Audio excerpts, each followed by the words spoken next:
Yo, what is up, everyone?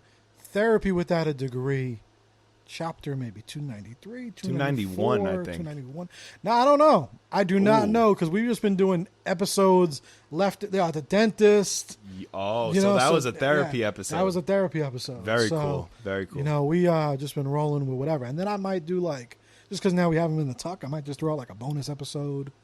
Throw out a bonus episode. Yeah, throw out a bonus episode. Switch it up. This one's number chapter 2 something. We're getting close to the threes, but we're not there yet. I love that. We got to do something for 300.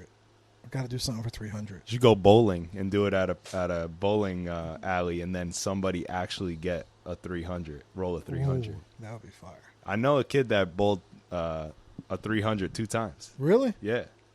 Alex Voorhees. Shout out to Alex Voorhees, Mr. 300. Shout out to Alex. Man, I'm lucky if I could get 100. You know what I'm saying? But right before we started rolling, you were saying you think AMC is going to go crazy with stock-wise?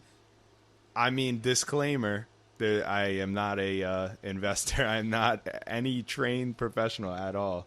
No, but I just think that there's got to be something that they're working on in the back end, like on the back end, that's going to allow them to not be a dying company. You know what I mean? Like they have been dying. Like the theater, or like going to the movie theaters has quote unquote been dying, and that is reflecting on the stock price. But I think that they have withheld for so long, like being a power in that industry, that they got to be developing something. They got to be. Now, before the theaters, weren't they, or are they like a TV network as well? AMC? Is that? Honestly, I have no idea. Yeah, I don't know. Going with my gut. Yeah, just going with the gut. Now, because it's like, I wonder, are they a newer company, or have they been around since? Yo, I kind of want Blockbuster just to come out of nowhere and just smoke everybody. No, that's facts. That would be. Like, wouldn't that be so cool. hard? Like, it would be so cool if they just came out of nowhere with like the most revolutionary thing you've ever seen in cinema. Them and MySpace. Yes. Like, have them two teamed up?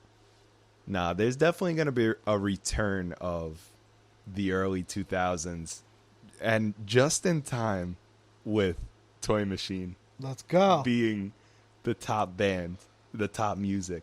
Because that new metal, early 2000s, before Netflix, before all this stuff, you had that Blockbuster. What were you listening to music-wise that was inspiring you to do for the music that you do today with Toy Machine?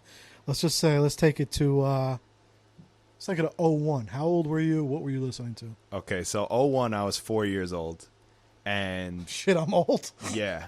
At that time, in 01, all Eminem. My brother was a huge Eminem fan.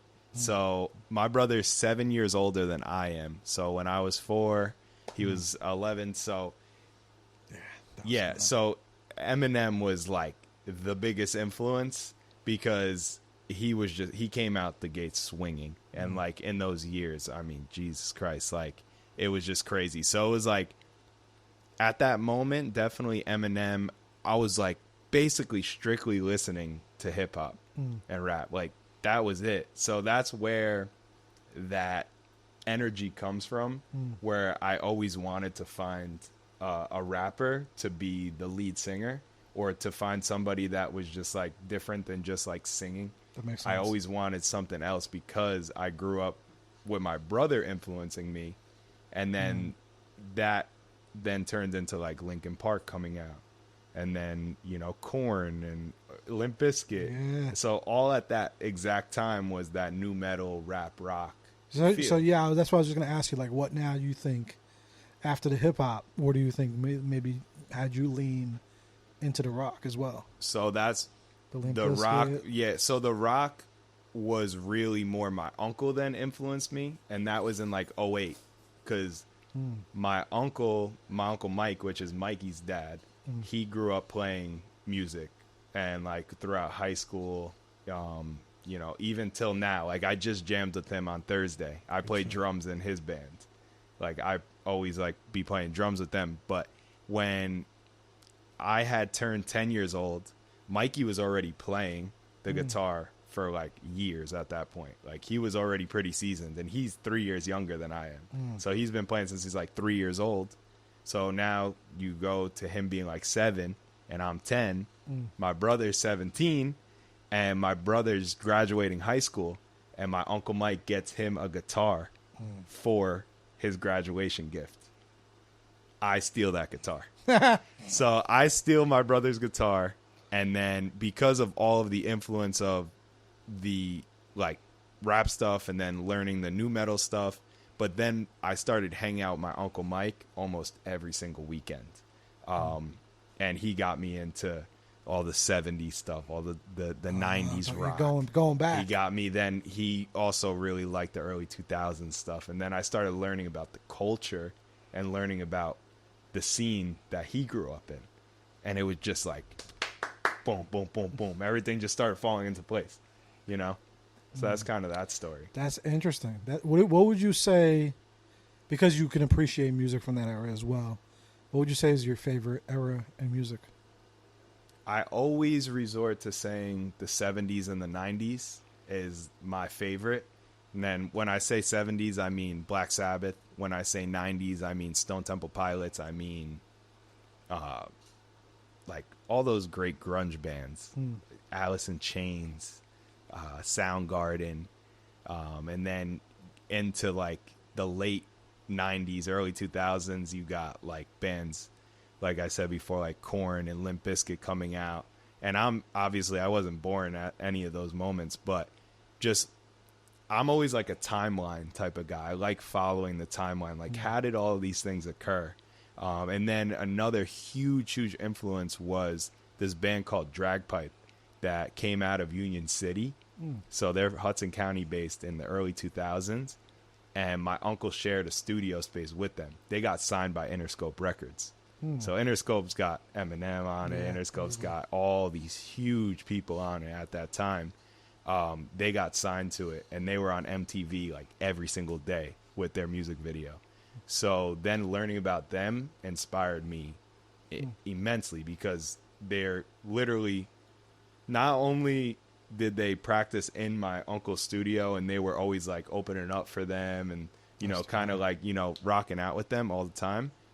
When I started learning the guitar, my uncle still had that studio in Union City. And Dragpipe had disbanded at that moment, but my uncle was now in a band with the guitar player and the bass player from that band, Dragpipe. So now I'm like hanging with these guys. And these guys were on tour with all these huge bands. They were on MTV all the time. So it was like really inspiring. Yeah. And then I eventually ended up taking over that studio when I was 18 years old. Yeah. So it was just like everything just happened so quickly. When I think about it in a timeline sense, I'm like, man, I was really inspired by all these things. Yeah, man. That's really cool, man. It makes me think too, like, I just thought of a crazy idea Ryan should do. Ryan should be hosting classes in all the towns around here on teaching kids how to play and how to do all that. Yo, we should gotta talk off air about some stuff. Yeah, I mean, that's like School of Rock in a nutshell. That's my first tattoo is from School of Rock. Yeah. But like, you know what's funny though? Actually, now that I'm like digging into like, you know, some of those local businesses and stuff, I'm finding there actually is a couple little locations here and there that are still doing it. But it's like, I mean, what's your thoughts on like the fact of like how many kids are actually playing versus, you know, they used to be like, I've always loved to be able to go out and watch a band play, you know, even though it was never my number one genre that I'd listen to on a daily basis. I love going out to go watch, you know, a good, you know, like I actually wish bands promoted better and more, because a lot of times y'all be down the block, and I don't know about it until I go to the restaurant. I wish y'all promoted more. But I say all that to say, like, obviously when I was younger, you would see a lot more of that, you know, especially like you see like our parents' generation, like those guys are still jamming, you know, like I have uncles that are jamming still, you know, in the 60s, you know, and it was like that generation. Now, not so much, you know, you don't really see it as much. And obviously, you know, like what's popular in music has changed. But like, what do you think? What do you see? Because you're more on the scene. Do you see now a lot of kids still playing, even like on the younger side, or do you think it's like slowly fizzling away? Nah, there is a huge scene. In I don't want to call it a rock scene because it's definitely not a rock scene. Yeah, like I think it more. There's live instruments. It always goes, in my opinion.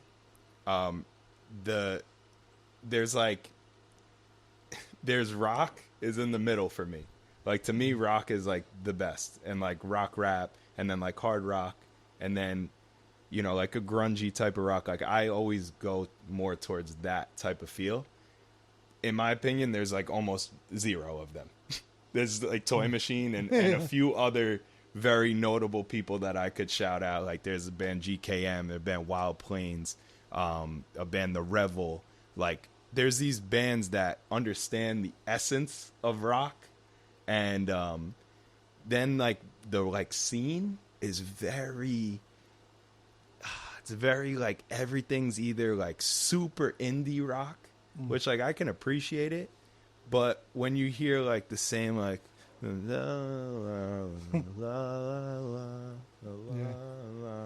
it's like boring, and then when you hear like you only hear those two bands. It was very, yeah. There's not many that are like making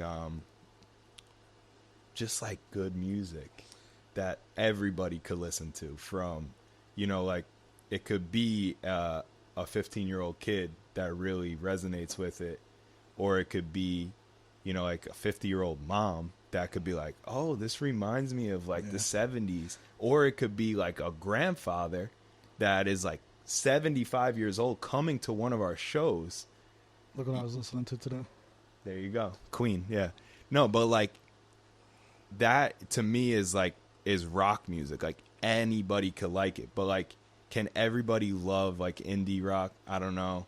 And I don't know. I don't even know if indie rock is like the word to use, because I like indie rock stuff. But like the death metal stuff, again, I respect it. I think that it definitely takes skill, but like, is a 85-year-old grandfather gonna like it? Is a 50-year-old mom gonna like it? Is a 15-year-old gonna like it? You know, and then take all of those like age groups and then also be like, okay, and then where are they from? And like, would they like it if they were from this area, or would they like it from this area? I think that you're limiting yourself so much, and like, I don't think it is ever really gonna get out to the masses too much. Whereas though, like, just like straight up rock and roll, like that essence, that feel of like, I'm doing this because I just love it, and it like came to my head right away, and I wrote the riff, and now it's just like 3 other guys in the room that then create with it, and it just happens on the spot, and then you actually go and record it at a studio. I just feel like there's more of a possibility of that getting out to the masses and being more impactful. Yeah, and you know, do you think, for you as a musician, do you lean more towards like the lyrics of it? Do you lean more towards like just jamming? Do you lean more towards the creation of just music without lyrics? You know, what's kind of your bag? My bag is writing the songs, the music to the songs, like composing it. I don't really write lyrics at all.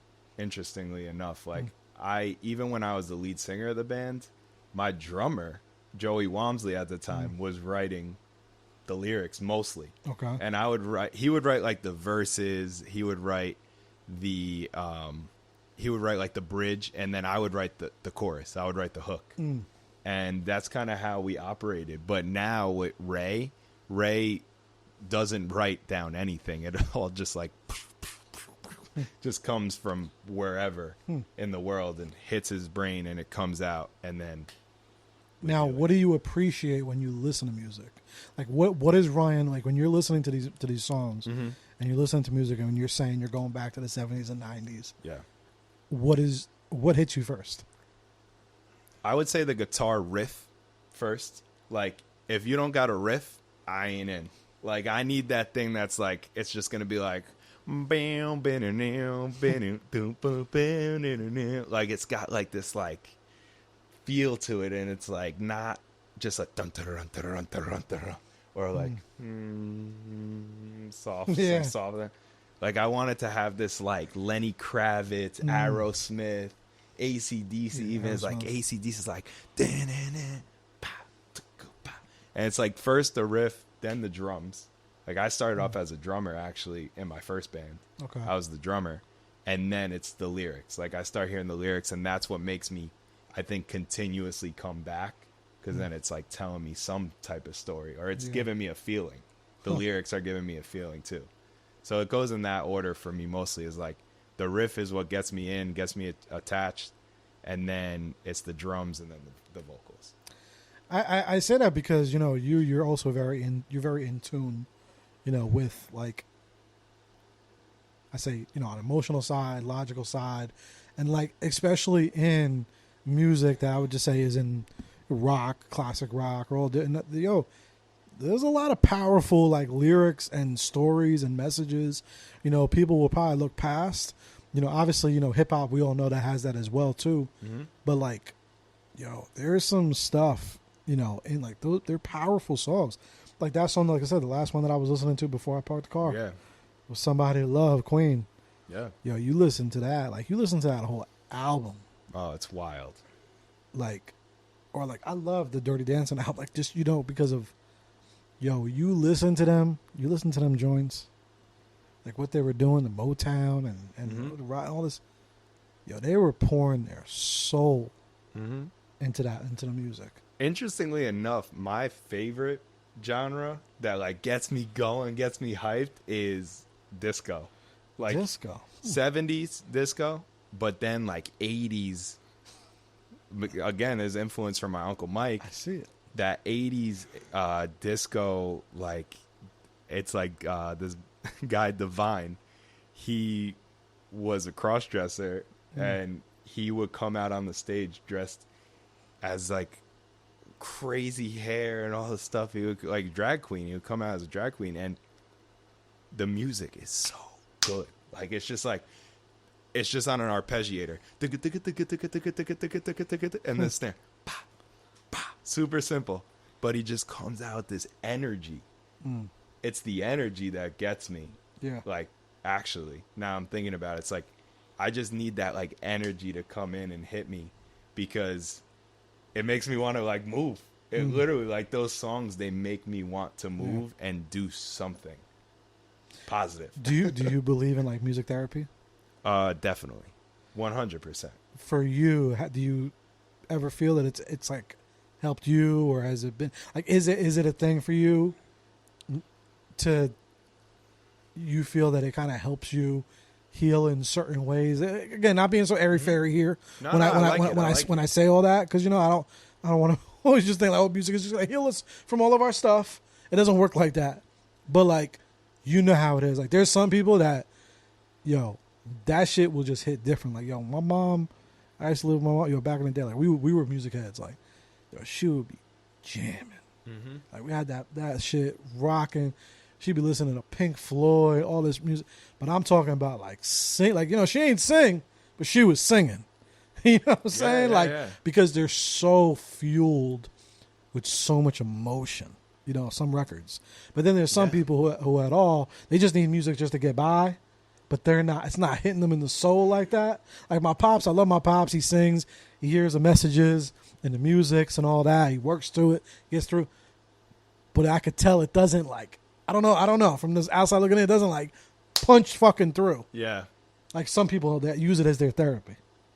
I would say that when I was in high school, and let's just say I was like sad, I would listen to this song by Nirvana, I literally can't even think of the name right now, but it's like underneath the bridge, pockets from unleashed, and it's something in the way. The most sad. It's so depressing. Like, it's literally telling about Kurt Cobain's story, how he lived under a bridge for a little bit when he was homeless, and like all these different things. And just like the story of how he recorded it is like crazy. And it just always would hit me so hard. Like, I have this video of me singing it, how he recorded it, and how he recorded it is and this is what Rick Rubin, he laid like, or Butch Vig, he laid on the couch and like had his head off the couch and had the guitar like missing a string, and was just like, and that was real time him creating the record. I'm not sure if it was real time creating the record, but it was like real time. That's the only spot he felt comfortable to record it. Yeah. Was like laying upside down on a couch, and it's really crazy. And I remember in high school, like, anytime I was really just like in a really down mood, that down mood song would make me feel, I guess, like seen in a way, you know what I mean? Like, where I was like, oh man, like, I feel you, you know, like, even though I might not be as bad as your situation, I feel you, yeah. Like, I feel you, and it made me understand and appreciate it. And then, like, on a more like happy note, I'll always put on some type of like Earth, Wind and Fire, like the Bee Gees, you know, something like that. And then what really like I love a lot, and it's like more in the emotion of love, is Frank Sinatra. Like, there's one album that I listen to on repeat all the time, and it's Songs for Swinging Lovers, it's called. It's just so good. I know every single word. I know every single cadence. Like, I love that song. It puts me in the mood to What's the name of it? The album is called Songs for Swinging Lovers. I gotta get into my. I do like Frank Sinatra, but I haven't gone there. No, you know, I haven't like dug. But yeah, you know that song from Elf, the "You make me feel so young, you make me feel so spring has sprung." She's like singing it in the shower, the girl, and then Will Ferrell like comes in and he's like singing it or whatever. But it's from that movie, and that's how I think I discovered that song in the first place. And then when I found that album, I bought it on vinyl and I just played it all the time, because I'm like in high school, or like right after high school, I was always like so into being like just kind of different, you know? Like in high school, I was like, I was so against like the iPhone, and I was so against the technology advancements. Like, I didn't get a laptop, I don't think. I stole my brother's laptop too. I stole a lot of things from my brother. Right. Shout out to my brother Billy. I love you. Thank you for being an inspiration to me. Sorry for stealing your laptops and your Zune. And I broke your Zune because I dropped it out of your Sebring, and it fell into a puddle. And I broke your laptop because I fell asleep with it next to me, and it fell off the bed and it cracked. My bad. Oops. But I remember being in high school and being so against like the technology. Like, I didn't get an iPhone until like midway through senior year, which is 2015, which is odd. Like, everybody had an iPhone by that time. Yeah. And I just had this like iPod Touch that I would just like burn music to, and that's I only had the iPod Touch for my music and for like Doodle Jump. Those are the only two reasons I had it. And I would like print CDs for people. I'd be like, yo, you gotta have this CD. I made you the CD. It's a Foo Fighters mix that you never heard some of the songs. I got this, you know, I would like take some of my friends' songs that they created and I put it in the mix with the other tracks, and I'd be, oh, here's a 70s mix. That's so fun. Here's a Ryan's favorite mix. You know, I used to do that too back in the day with just the CDs though, not the iPods. That came later on. Well, I would do it with the CDs. Like, I would burn the CD and I would just hand them out to my friends. I'd be like, "Come on, like, I know you're gonna like this. Like, just give it a listen." Yeah. And they did. They appreciated that, and I always liked being this like driving force to having this classic feel to life. Like, I always tried to give that like classic feel to people. I don't know. It's just always been part of me. Yeah, and especially through music, man. Music is amazing. Like, as we sit here and we talk about it, it's like, yo, like, can you imagine what, like, without music, like, where it would be? And even what, like, you were saying about when they were recording the record, like, you know, that's actually one of, like, my, if I could pick a superpower in the world, that I've always said it. You know, shout out, like, that was one thing I always talked about with Val, because we talked a lot of soft music. That's the one superpower. I want to go back to when records were being created, and specifically music. I don't know why. Like, there's other things. Music. I wish I was just a fly on the wall. I wish I was a fly on the wall for the whole process. Yes. Because music, you know, it's so beautiful. Like, I love, you know, I got a couple friends who are artists and stuff like that, and that whole process is just amazing. But, like, you know, and nowadays is different. I'm talking about, I want to see when they were making Somebody to Love. Yeah. Like, though, you know what I'm talking, like, and this is not to knock anyone that's doing music now. Yep. But, like, I'm talking about when you were playing the fucking drum and you were like, nah, hit it like that. Yep. Or, like, that shit is just... You got to come to a Toy Machine recording session, bro. Seriously, you should come, because... We'll create content. We are... It's only our instruments. Like... That shit's so fly. Like, if we can't... realistically... There might be, like, a few, like, little synth sounds that we'll put in the background, like, just to, like, spice up the record. But if we cannot play it live, like, we're not going to put it on the album. Like, kind of fugazi shit is that? Yeah. Like, what, are you going to make a whole record? You don't even know how to play it? And then you got to put a backtrack? Are you kidding me? Like, nah. I'm not for it. I've always been against it. Again, I respect it for people who do it, because, like, that might be your sound and that might be what got you to a certain level, but, like, I'm not gonna grow with the times of that. Like, I want this to be art the way that I see art for myself. Like, you're not gonna go tell, like, a guy who does abstract art to start painting, like, the Mona Lisa and stuff like that. Like, no, he does abstract art. You're gonna allow him to do abstract art, all right? Yeah. He ain't gonna be flying the... Well, maybe that's abstract, but the guy that painted the Mona Lisa ain't going to be putting holes in the bottom of the bucket and just swinging it on Instagram, you know, like, just to get, like, viral views. Like, I don't know. You know, it's all different. Art is so, you know, subjective. It is, man. And when you hear, especially with some music, like, and you know, the music that we talk about, would they be giving, again, putting their soul into that shit. I wish I was just there, just to watch that creation. Well, what's your favorite music? Like, what would be your top three, like, genres or bands? I know you're gonna give me the classic answer, maybe not. Like, oh, I listen to everything except this. But like, what do you really love to listen to when you, like, are really feeling music? I love R&B. I love R&B. I love Motown. The best. Like, you know what's funny? Me and Habibi have a lot of the same vibes. Yeah, Habibi's he's got the vibes. He's got the Motown vibes. And it's funny because I've never, ever, ever met a DJ who be spinning Motown. And it's so funny that it actually worked because with GSM, because I don't know if people know, but, you know, I curated the music, at least on the page, 2 years, like, on purpose. And I tried to stick with, like, a little bit of a Motown vibe, a little bit, because that was the vibe I thought, like, when we were creating the brand. And then I don't even know if Habibi kind of even paid attention to that. I think that was just, like, also his vibe. Yeah, I doubt he did. Yeah. Because then he pulls up to the events, and I'm like, bro, I couldn't ask for a better set. No, because that's seriously, man. Like, it's a feel good vibe. And also these genres have changed since I've gotten older. The third is like hip, you know, very hip hop, but it's more of I wouldn't even say like super lyrical hip hop, but yeah, on a more lyrical side, you know. But that's it. R&B, man, I love me some R&B, bro. That's awesome. Like 107.5, you play it on and that is my jam.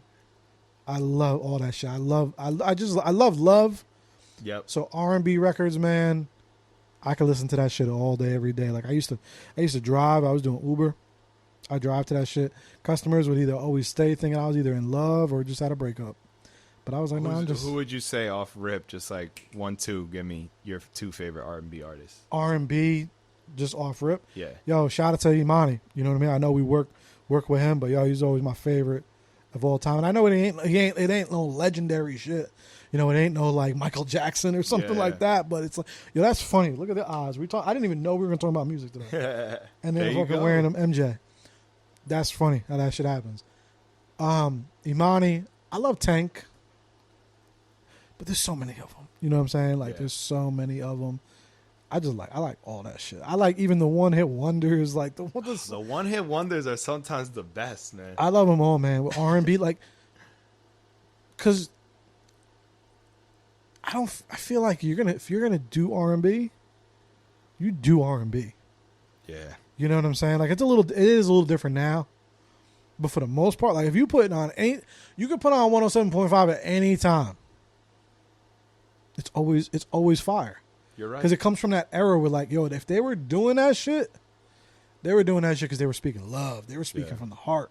You know what I'm saying? You gotta listen to my boy Black Odyssey. I don't know if you know Black Odyssey, but he's from Carlstadt, East Rutherford, and he moved out to Texas. We recorded a few records with him when we had originally went out to Austin. He was the one that invited us out there.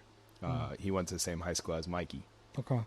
And same as Viso. Like, Viso went to that high school. This kid Jawan went to that high school. Jawan is Black Odyssey, and his songs, the hits, dude. Like, one way to describe it is that it's just when you don't know what somebody likes, and they're about to like come to your house, or you're like, for example, at the factory.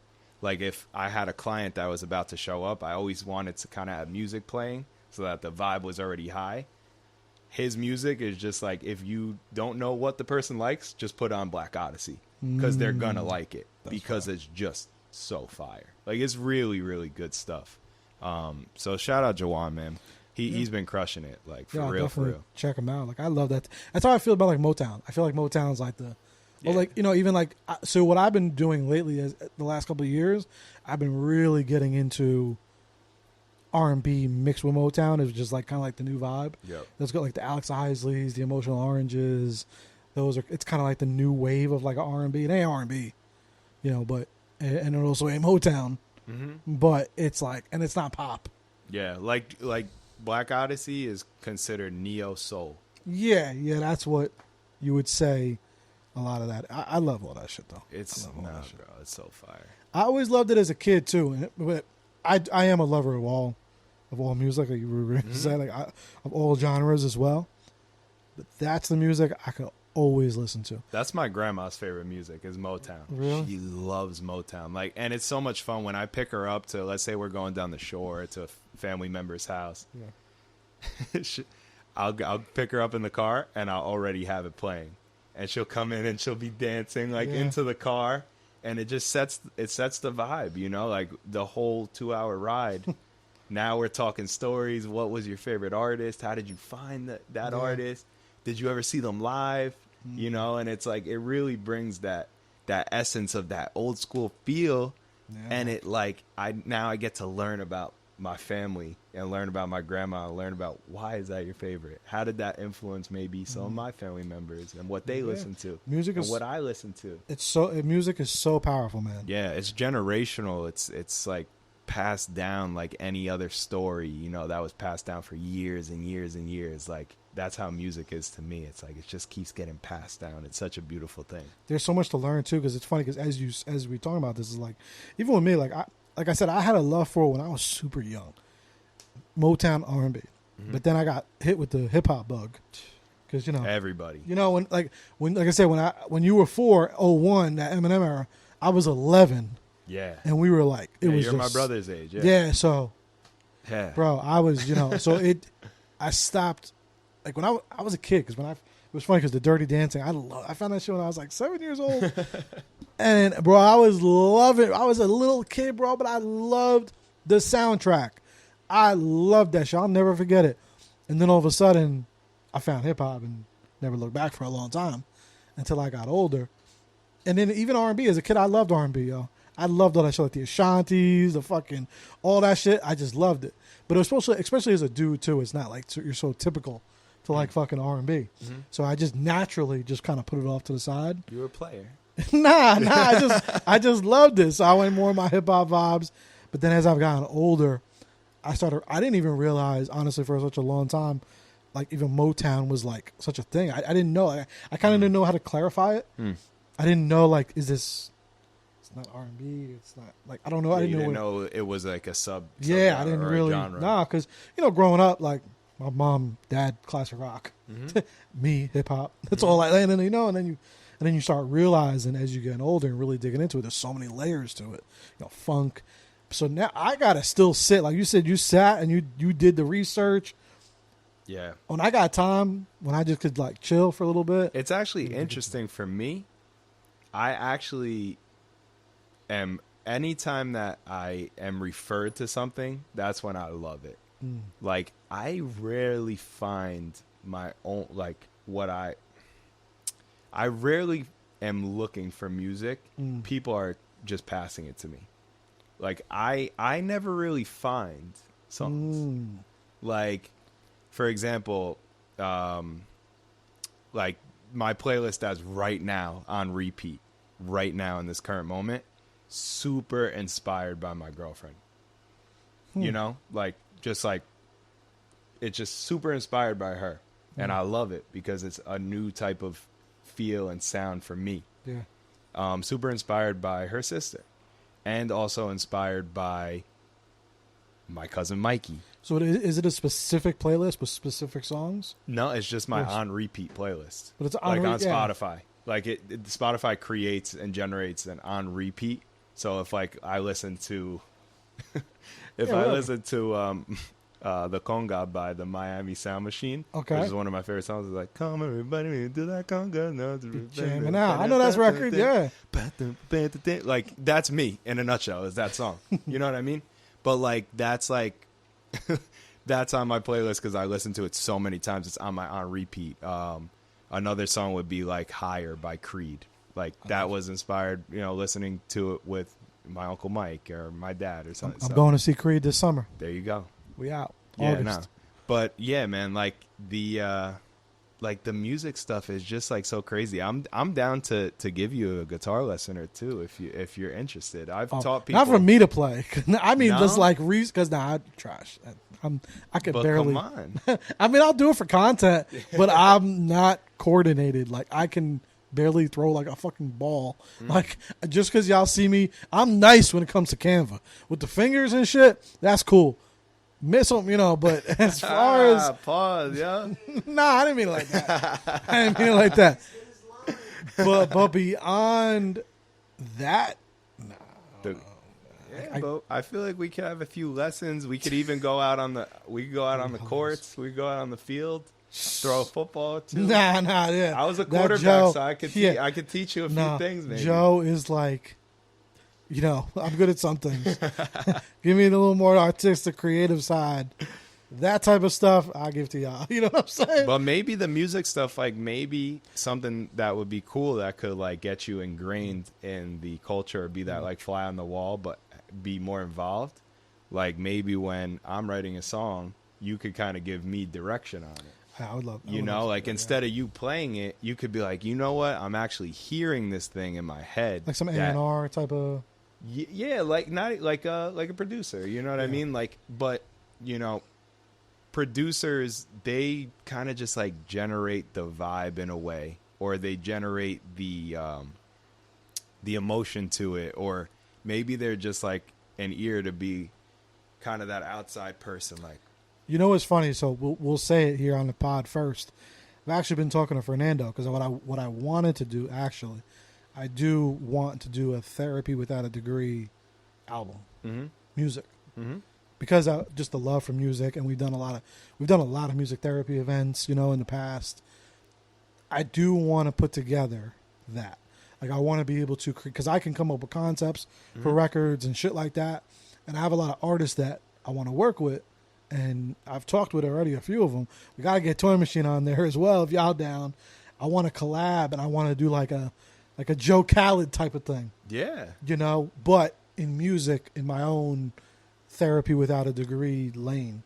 That's Yeah. something that I've been wanting to do for a minute. No, you I could just, definitely curate that. when I could sit down and like, because Yeah. that shit, is a process of like, Yeah, 100%. And like the things for me, music is very spontaneous.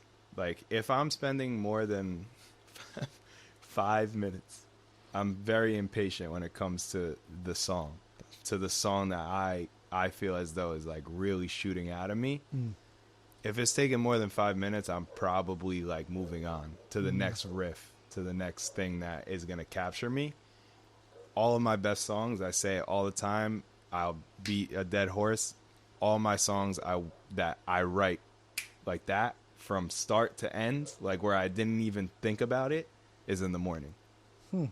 6:30, 7 a.m. If it feels as though I dreamt about it and I just woke up, and for some reason that morning my brain told me, yeah, Ryan, you don't got to meditate for 10 minutes. You actually got to go and just pick up your guitar. And then for some reason, it just like shoots out of me. And then when that moment happens, which is rare, like it doesn't happen that often, but when it does happen, the song like just comes alive right there. And then that night, luckily that's a night that the band's getting together. And then I'm like, yo, guys, I just wrote this like whole thing. Like I composed it all. Like, let's just try it. And then like Greg will try. All right, I'm feeling like it should be more like a Foo Fighters vibe. Think Dave Grohl, think Taylor Hawkins, think this guy, Mikey, think, Flea, think this bass player, think, and Ray, just do whatever comes to you. Let's just go. And maybe I won't even say any of that. Maybe I'll just start playing it, and then they'll pick up that I also really like that song. Because sometimes you'll just play a riff for years, literally years. Like I've played songs, I still play songs to this day that I believe in, that I wrote when I was 12 years old, that still hasn't caught their ear yet. But one day it will. Yeah. One day it'll catch their ear. I also have had songs that I wrote 5-6 years ago that I wrote it a little bit different 6 years ago, and I played it for 6 years. Nobody caught on to it. So then year 6 and like day 1 of like going, another whatever, I'll just change it up just a little bit. Like our song No Recess, for a while I had it be more of like this like Aerosmith feel to it. And I played it for years, and no one caught on to it when I would play it. And then one day, when we were in Texas, I bought an acoustic guitar to bring back to the house, to the Airbnb. And I just was like, you know what, let me play it more like a Nirvana feel. Because at that time, Ray really loved Nirvana. So I took that like Aerosmith idea that I had, and I just was like, let me just tweak it a little bit. Right away, he wrote every single lyric that night. We went back. Went back home to Jersey, wrote the song, went back to Texas, recorded the song within like a month and a half, and it was just that little tweak. But it took 6 years. Yeah, shit is powerful, man. I love music. Yeah, man. I love it for all of those reasons. So like as we wrap this up, I want to just say, if you're listening to this, because again, I think as the time goes on, music is changing. Some of these things that we're talking, I'm talking Motown, you talk like 70s, 90s, Nirvana. Like, sometimes if you're young, you might have never listened. Like I said, I said myself, when I said that I want to learn, what I meant was I got to do my homework. That's what I meant by like learn. I would love to do that with you, because like that's what I want to know. Like, what was Nirvana's like? Like like we always talk about like hip hop shit. Like hip hop heads like is always like this classic. I want to get into that when it comes to like the classic rocks and the rock. First rule. This is the first rule for all kids out there, for all people like Joe that want to learn about rock music and learn about the history and learn about the vibe and the essence and everything that has to do with rock music. Go turn on School of Rock with Jack Black. I watched it. Go turn it on. But watch it again, and watch it again, and watch it again, and again, and again, and again, and again. Because that movie perfectly depicts every single thing that you need to know about rock music. Just watch it again and just appreciate every little nuance to that movie. It is shot perfectly.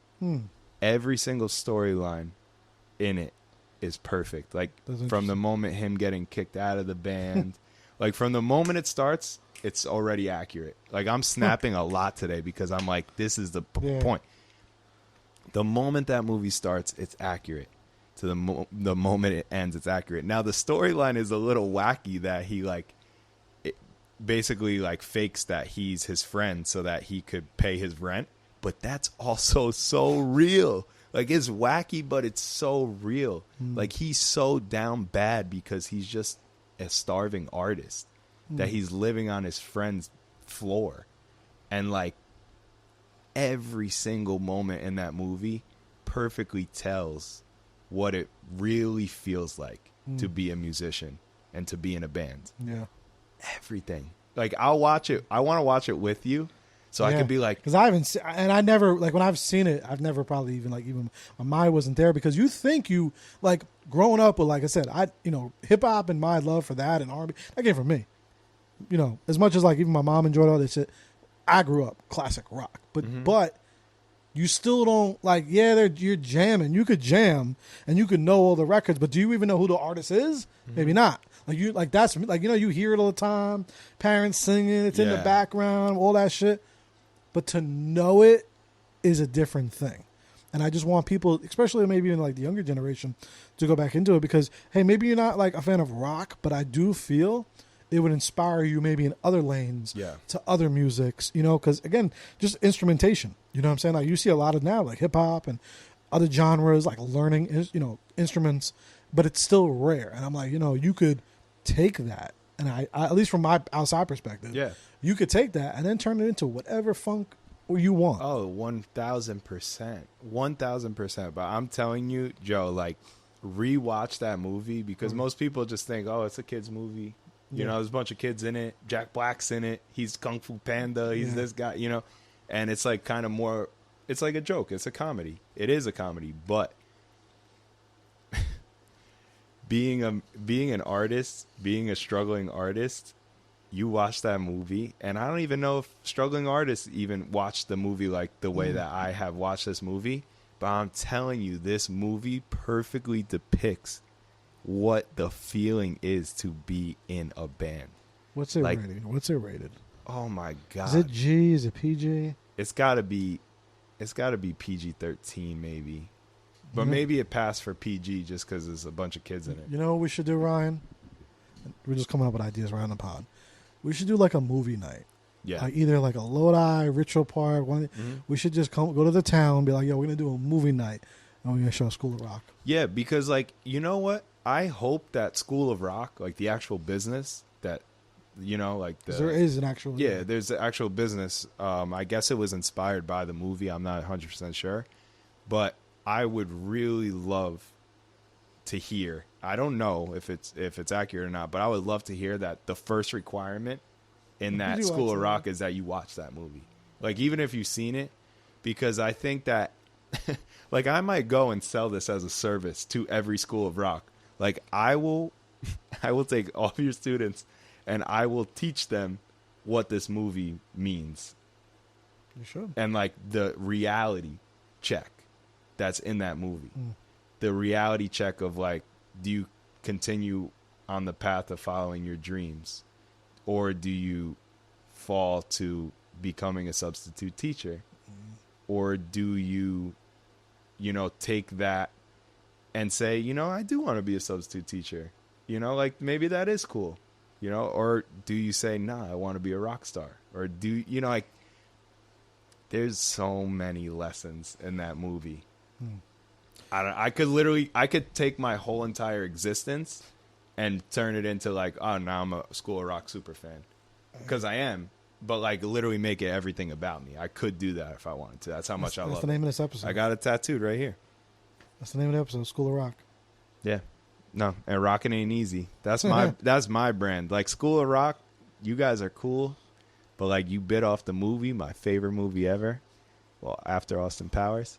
But rocking ain't easy. That's the real reality of it. That's my brand. Rocking ain't easy. But you're going to make it happen. It's a long way to the top if you want to rock and roll.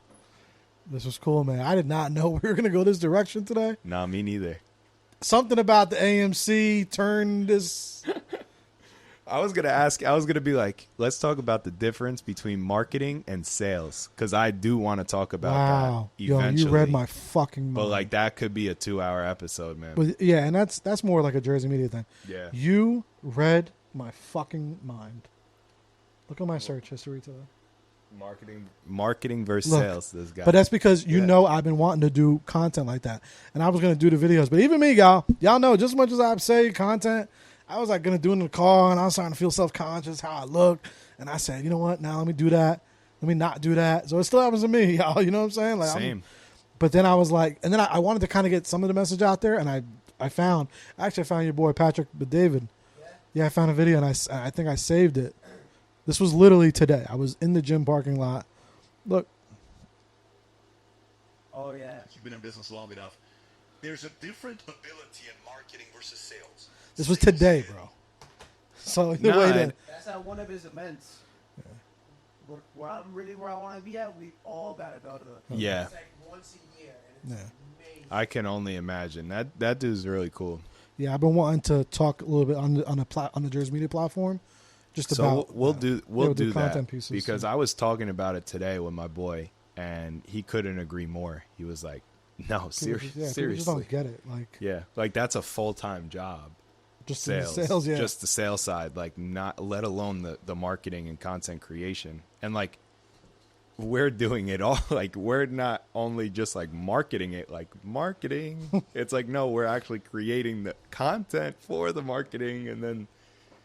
Yeah, creating actual brands, and it's just one thing because dealing with so many clients that we do, I've just learned like most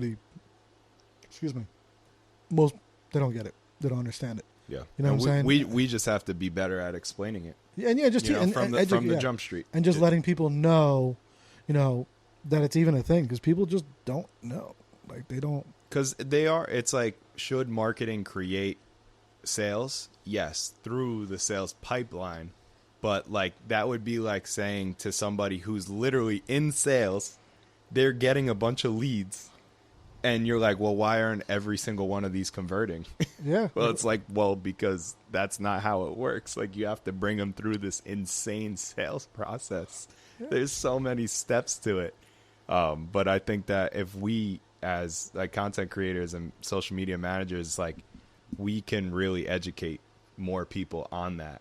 To really just make them understand it so that it doesn't become an issue eventually.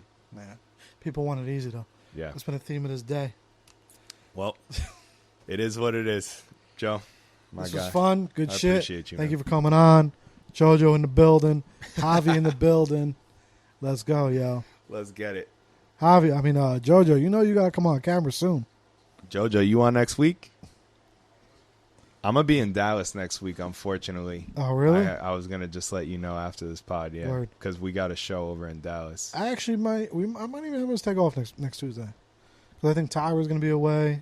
Word. I might go to Jamestown. Yeah. Maybe I'll stay. Last week I came right before, Nah, Joe's got to have a Joe day every week. Nah, you got to have a Joe day. That ain't a thing. Self-love, baby. Yeah. 2024. 2024, we out. We getting it. This was good shit. Therapy without a degree. No soundboard today, no gunshots. We out of here. Peace.